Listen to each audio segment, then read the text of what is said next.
Hey guys, Lee Elsom here. Some of you may also know me as Hellborn. I'm the project lead for 2017, which is a game for ArmA2 that we're making. I'll just pass you over to the other guys who can introduce themselves. Hello, my name is Dennis Uterman. I'm also known as GDS CEI, and I'm currently the lead developer of 2017.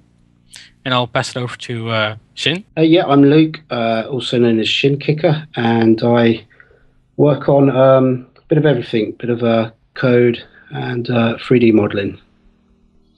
Awesome. First thing I want to say to you guys is Happy New Year. This is going to be our first Devblog ever, so all of you guys are privy to that. Just going to do a quick video recap of everything that we've done in 2013, what we've achieved, sort of like where we are now. A couple of the first things that we sort of did to focus on was sort of porting all of our content over from ArmA2. We had a project on ArmA2 that we were working on. First thing we wanted to achieve is to get most of that content into ArmA3 and to get it working. A lot of it's a lot of placeholder stuff, as I'm pretty sure you guys know. So one of the major things was getting the survivors in, getting the infected skins in. We've replaced that since then. We do have a lot of reskin or retexture work that we have done, which is very, very integral and important. Like I said, a lot of that's going to be placeholders. We've had a couple of guys that have been introduced to the team, been involved with us for quite some time. One of the guys' names is Swan, and the other guy is Alan Kidd. They've been working with us sort of like on the sound aspects as well, so that's been changed. You'll obviously be able to see and hear some of the stuff that they've done. One of the guys done the music for the trailer, the other guy's done some audio work for the actual game itself.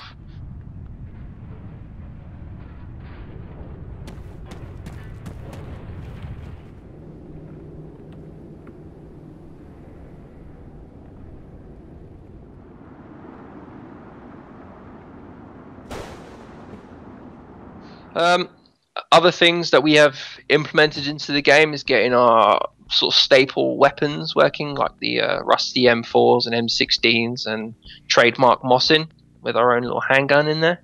We've got been a lot of server-side changes, which Dennis will go into a bit later. So a lot of stuff that's not so transparent as you're playing the game, but a lot of work under the hood to make the whole thing more secure. And also we've got a new loot system that we put into place. We do have some key features to 2017 which will help us stand out, I hope, from other mods that are there. We're looking to try and not be influenced by other sort of creations. We're trying to sort of keep everything self-contained. We are taking a little bit more of a private approach, but I think it will help us in the long run. Couple of things that we sort of want to look at and want to talk about is things like obviously like a couple of questions that we got from the community is about sort of how we handle things like the survival aspects, hunger, thirst, etc. Who our main antagonist is going to be. I think it's important that I talk about that now, because considering that we are going to have infected, and there's obviously these huge discussions that you hear about what that term actually means. But what we're trying to do is we're trying to do something very different with the infected. We're trying to have, we're going to have some of our infected that are more grounded in reality in terms of the way they behave and how they interact with the player. And we are going to have infected that are more grounded in fiction that will help convey the extreme survival horror aspects of the game, which I think is very, very important. Dennis, do you want to add anything to that? Yeah, we've been working a lot on the hunger and thirst and just basic survival elements. What we're trying to do is make sure it's realistic as possible, and I think it'll be important to do that to make sure you're immersed into the game. And we're trying also to make the food and drinks a bit rare, because you have to remember that apocalypse happened. But I think Shin can talk about it a lot, because he's working a lot on the loot system we've implemented. Yeah, so I mean, while we go into the loot, so I just want everybody to frame a picture here, which is that it's not a key part of the game. There's we want it to be an aspect to the game, but not be the sole driver. So So as Lee was saying there, that I think the key thing to take from this is the horror aspect. So we're really looking at emphasising the horror part of the as being a core nature of the game. So yeah, but with the loot system, what I did was obviously with a survival simulator, then you need some way of dealing with your needs as a human, so hunger and thirst. And what I did was I didn't really want to go with the previous method that's been used in the ArmA2 mod. So I looked at how a lot of people do actually scavenge in the real world. And if we look at the fact that we're working under the basis that it's long after the event, then there wouldn't be items available in cupboards and on tabletops, and a lot of stuff would be already scavenged. So you would literally have to kind of go through lots of old dirty bags and really scavenge like somebody in a third world country would do. So if you look at these sort of rubbish dumps where you really have to rife through some horrible conditions to be able to find something. So we wanted to replicate that. So what we do is and you'll see this in the video, is we spawn in certain objects such as rubbish sacks.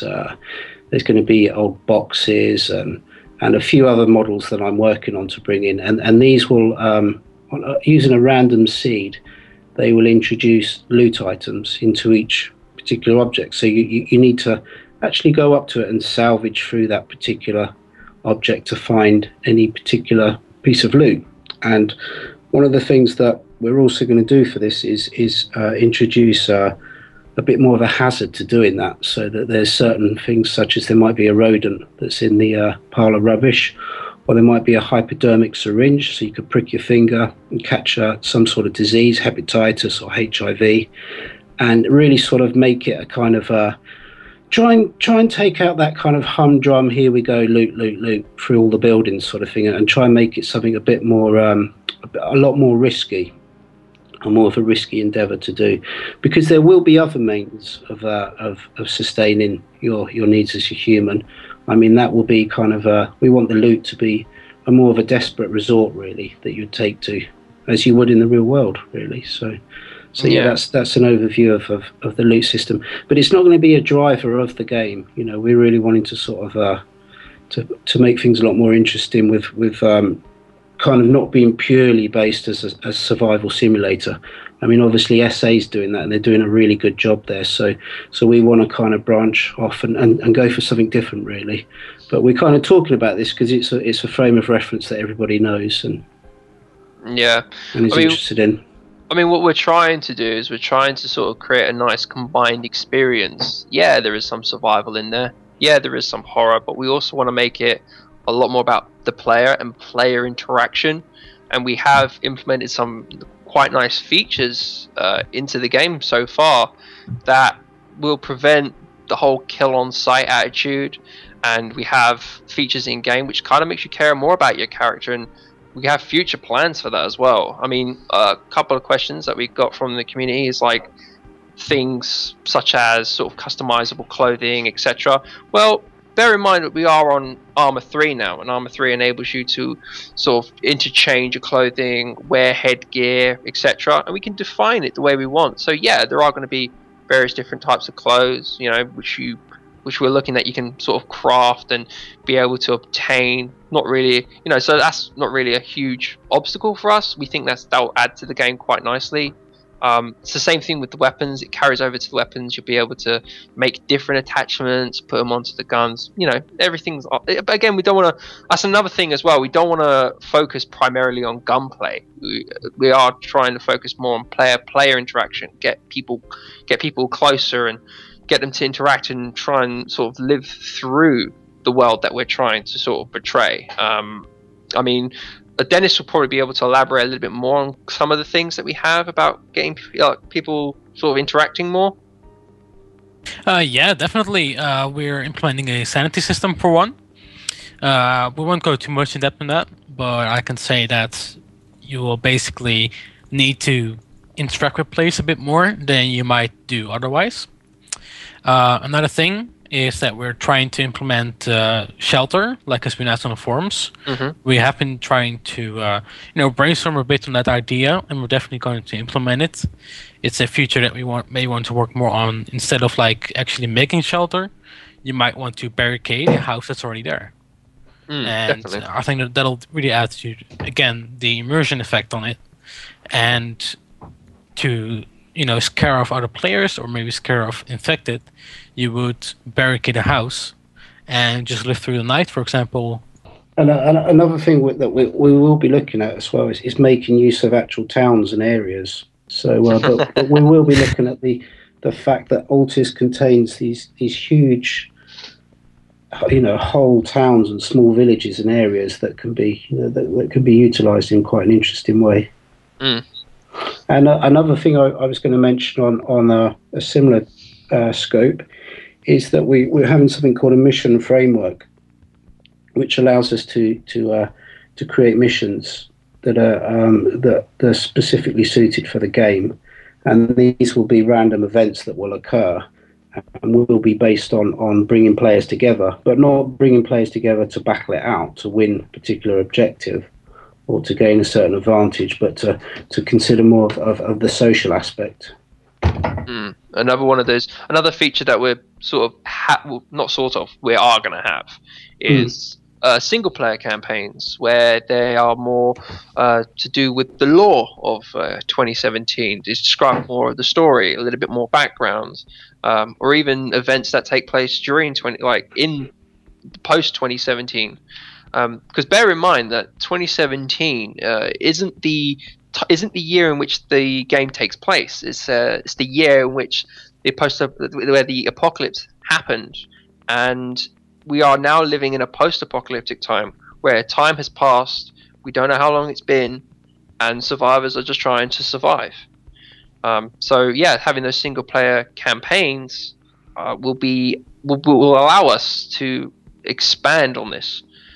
More so than I think anyone has ever really seen in a game. So we're both going to have a single player game and a multiplayer game. But first, I think we're going to focus on the multiplayer, right, Dennis? Definitely. We've been also working a lot on getting the technical aspect of that working out. I've been working on mostly. Just trying to make sure that, we've had problems in our other mods a lot with lag. And that's mostly been due to infected and a lot of other issues that's got to do with loot, for example. We're just trying to really nail those down and make sure we provide a lag-free experience to everyone. And also, yeah, just to branch off to what Dennis said there, we're doing this totally from nothing, and we're not taking the existing scripts and changing a few names and making them look like we've made them ourselves. We're literally writing everything right from the start, and that sort of means it's taken us longer, but it means that we can really nail down the optimization here, and Dennis is doing a really good job at kind of setting up a sort of a good set of guidelines that we can code to. So whenever I code, I kind of he has a sort of a framework, a procedure, a standard set that we try to adhere to, so that we can really sort of keep things as optimized as possible, and also be an expert on that code as well. So when stuff breaks, because we've had to develop it, we've had to debug it, we've had to break it and fix it and break it and fix it. That means that you really get to know the code on quite a deep level. So it should really sort of add to the evolution of our development process. Definitely.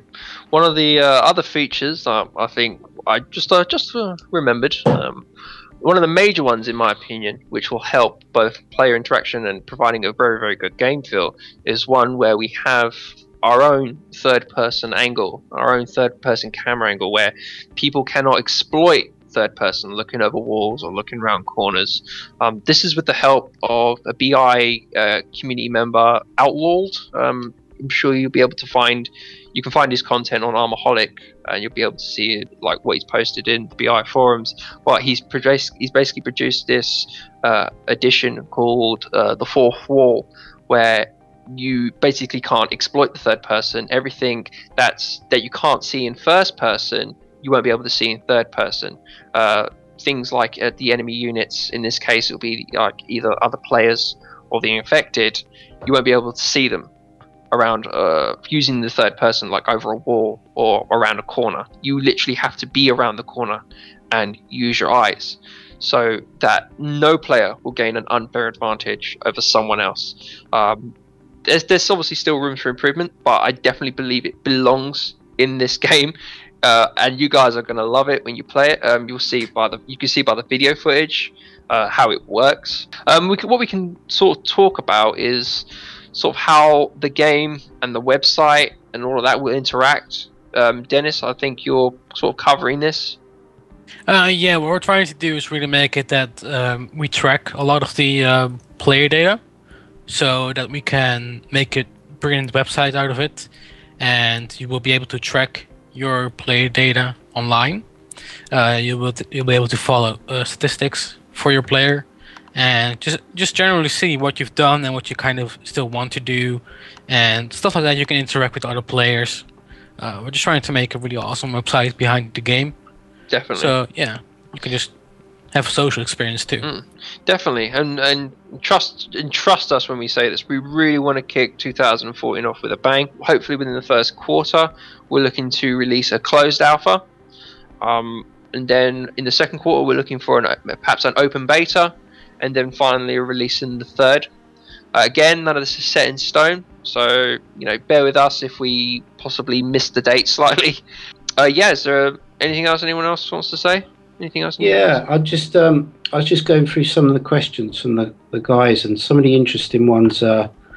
Tyler was asking about the side missions, which we mentioned. Yep. There will be the missions that are taking place. Yep. And it says, will they have rewards? They won't have rewards as such, and there's not going to be a skill tree, but there will be definitely, you will get a T-shirt to show that you were there, sort of thing. Not literally a T-shirt, but there will be. It will take. We want these missions to be some sort of token to show that you've had that experience. And just the other things he said. Will there be anything in the ocean that can be a threat? And we won't go specific here yet because it's an area that we've not yet started working on. But yeah, we've definitely considered that. And just the actual ocean itself there's going to be a lot of content in there, because we're really going to take advantage of the fact that there's a whole new world that's available there with the new underwater mechanics of the ArmA3 engine. And some of the other questions in here, I think we've kind of covered most of the others. Yeah, we have. We've maybe not gone A to B, but enemy AI ambient bandits around. We're going to try to not for NPCs. It's really going to be more the infected that's going to take place. There will be different types of infected. They'll have different ways of stalking and approaching you, and so that most of the AI is going to be infected. We're not really going to look into sort of having roaming AI patrols, and because there's other mods that do that and do that well already. So yeah.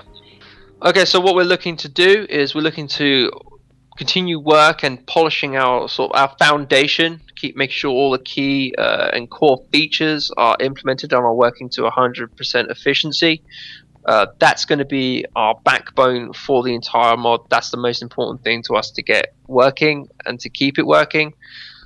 We don't want to sort of run too far or go too fast. We want to try and take development not purposely slow, but to the point where we're focused, and we want to again speed things up in terms of producing content to you guys.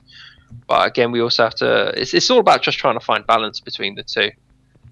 Okay. We also do have some other plans for 2014. I believe Shin has some. Yeah. So I'm now gonna now that we've started to get a lot of the core features, the under the bonnet stuff is really sort of settled and starting to work very well. I'm now going to sort of focus more on the art side, and this is going to be a lot of modelling content that I'm going to be working on with our artist Vitor, or Bez as he's known on the forum. You would have seen some of his concept art, and so we're going to revamp the characters completely, and we're going to keep in line with very much the hobo look. And also, I'm also going to start working on vehicles as well. So there's going to be a lot of vehicles that are going to be coming into game, and we're very much going to stick to our sort of previous look and feel that we had in 2017. So it's going to be very much post-apocalyptic vehicles that are going to be fortified, and probably a bit more fortified than what we saw in the previous mod. And there's also going to be a lot more sea-based craft. So some of you might have seen the raft that I started to work on, and so we want to kind of, as I said earlier, we want to make the ocean more of a part of the mod as well. So there's going to be a lot of sort of kind of Mad Max styled seacraft as well. So some should be, there should be some very interesting, hopefully, shows on the forum quite soon. And bear in mind, guys, all the features that we add into the mod isn't just a simple feature that we add. It's something that has various different layers to it and intertwine with each other quite nicely. That's something that we've always been able to achieve with our features, is that, it isn't just a simple feature that we add, there you go. It's something that it will have a knock-on effect with something else. So, for example, like Shin was saying with the ocean craft, that ties in quite nicely with what we may do with the infected to provide a danger out at sea. So it's almost like an entirely different mod altogether out there. Dennis, do you have anything to add for what you would like to do in 2014? I think one of the main points is we got the core down, basically, and we want to add a lot to it, and just basically add a lot of content for you guys to enjoy. Not go over the top with the content to where you don't know what to do anymore, but we are trying to make sure that you get an immersive experience and you get a realistic experience, and also maybe try to scare you a bit with some horror elements. Just a little bit. Yeah. I think one final thought from me is where I would really like the mod to be is where, okay, so primary thing, reward for a character that you've had for a long time. For surviving, I'd like to introduce some RPG elements. Hopefully we can get that working, where it's very similar to games such as like Fallout or Skyrim, if you will, where your character will naturally progress in certain areas, and we want it that it's dynamic, so you don't have to sit around applying skill points or anything like that. It's something that your character will naturally adjust to. If you use guns more often, then you're going to be better with them. If you're going to use perhaps your hands more often, you're going to be better with your hands. And it's the same thing for, I don't know, if you use a bow and arrow, you get the picture. If you drive a lot, if you repair vehicles a lot, all of that will show within your character, so it incentivizes you to stay alive. So yeah, I mean that's all I got. Anyone else want to say anything? Yeah, and just to say, not only can you take your character into a positive direction, you can very much go negative as well. So we really want to explore the dark side of human nature. And, I mean, we're not restricted by having to sort of worry about parents being upset that little Charlie got to see this in a video game. We're a mod. So Yep. We really got creative license to kind of to get as sick as we want, really, with our content. So we are really we really want to explore that side as well. Not just any mod, a full conversion mod. Sure. A full conversion mod, so that when you play our game, it's a completely different experience than what it would be from default ArmA 3. And we're hoping to achieve that by the time release comes out. Anything else? Anyone else wants to add? And just and I know a few guys on the forum have sort of they want to see something come out, and they're worried that we might miss the boat, and this is going to take a bit of time because we've got big ambitions here.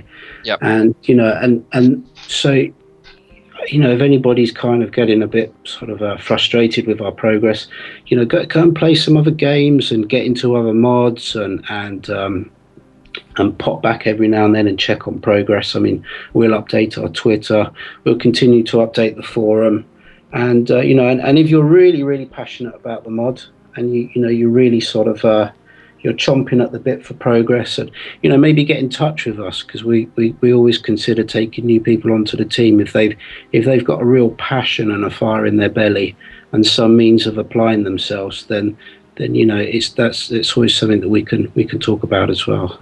Definitely, always open to new blood. Well, guys, so this has been our very first devblog, so excuse any kind of errors that may have come through. It's perfectly natural. We're all human beings. But what you are going to give you is we're going to give you some links in the description to our Twitter, to our website, and to our Gmail if you want to email us directly. So stay tuned. We're hoping to post a devblog as soon as possible. Hopefully, we're looking at hopefully on a monthly basis. Again, no promises. So if we slip that date, don't worry about it. We will upload something as soon as possible. So we're going to try and keep you guys more updated and more in the loop with what we're doing. So yeah, from myself and from the rest of the team, we hope you guys have a great 2014, and you'll hear from us soon.